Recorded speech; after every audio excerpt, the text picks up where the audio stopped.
Vous avez entendu ce qui se passe à l'est du Congo. Ça peut paraître loin, mais savez-vous que l'Europe y joue un rôle direct et mortifère?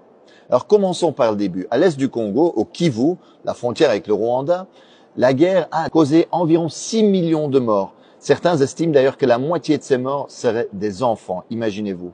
Alors aujourd'hui, on parle surtout du groupe dit rebelle du M23 qui déstabilise la région. Et en fait, avec l'aide du Rwanda, ce groupe occupe aujourd'hui une partie du territoire congolais. Et le rôle du régime rwandais est fondamental. Les Nations Unies ont constaté que le Rwanda ne livre pas seulement des armes ou de l'argent, mais a même des soldats sur place. Le secrétaire général des Nations Unies, Antonio Guterres, a d'ailleurs appelé le régime rwandais de Kagame à cesser de soutenir le M23 et à se retirer du territoire de la République démocratique du Congo. Parce qu'il s'agit vraiment, en fait, d'une violation de la souveraineté du Congo et du droit international. Et que va chercher le régime rwandais en République démocratique du Congo?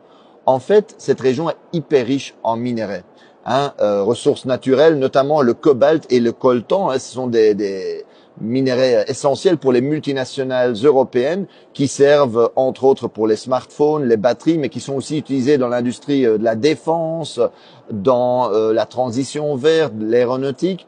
Et donc le Kivu contient 60% des réserves mondiales de coltan à lui tout seul. Imaginez-vous l'importance stratégique de cette région.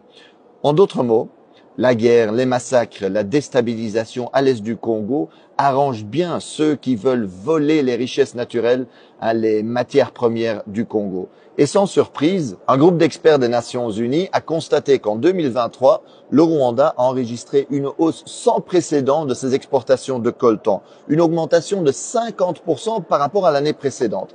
Et chaque mois, par exemple, le M23 fait passer en contrebande 150 tonnes de coltan de la localité congolaise de Rubaya, occupée par eux, vers le Rwanda. C'est un pillage sans équivalent. C'est vraiment incroyable. Et certains qui regardent la carte me demandent, mais Marc, comment est-ce possible qu'un pays relativement petit comme le Rwanda est capable de déstabiliser de manière si durable le Congo, qui est beaucoup plus grand? Le Congo, c'est presque 2/3 de l'Europe, c'est 4 fois la France, 80 fois le territoire de la Belgique.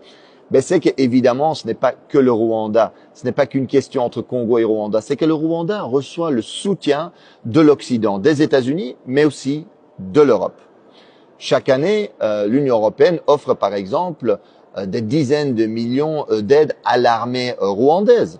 La Pologne a même promis toutes les armes, toutes les technologies militaires dont le régime aurait besoin. Et dans le cadre du programme Global Gateway, l'Europe a promis des investissements de 900 millions au Rwanda.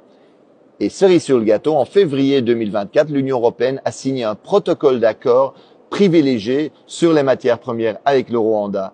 Et cela tandis que nous savons que le Rwanda va voler des matières premières au Congo. La Commission européenne, en fait, a été signé cet accord et a encouragé le Rwanda à piller, à intensifier le pillage des richesses congolaises. Regardez bien la chronologie. En fait, en février 2024, la Commission européenne va signer cet accord sur les matières premières avec le Rwanda.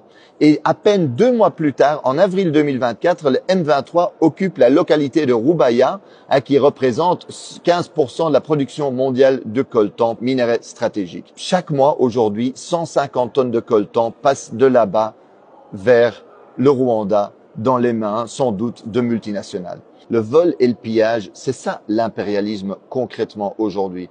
Et d'ailleurs, il y en a qui rêvent d'occuper durablement l'est du Congo en coupant le Congo en petits bouts. C'est ce qu'on appelle communément la balkanisation, pour mieux voler les richesses et les ressources du Congo au profit des multinationales occidentales.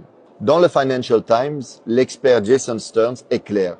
Cette guerre pourrait se terminer relativement rapidement. Il rappelle qu'en 2012, en fait, le M23 avait été battu. Et ce n'était pas seulement à cause de l'action de l'armée congolaise et de ses alliés du Sud, qui avaient battu militairement le M23. C'est aussi parce que les soutiens internationaux du régime rwandais avaient suspendu son financement. Et que donc eux ils avaient dit voilà, à cause du rôle que vous jouez au Congo, on ne va plus vous financer.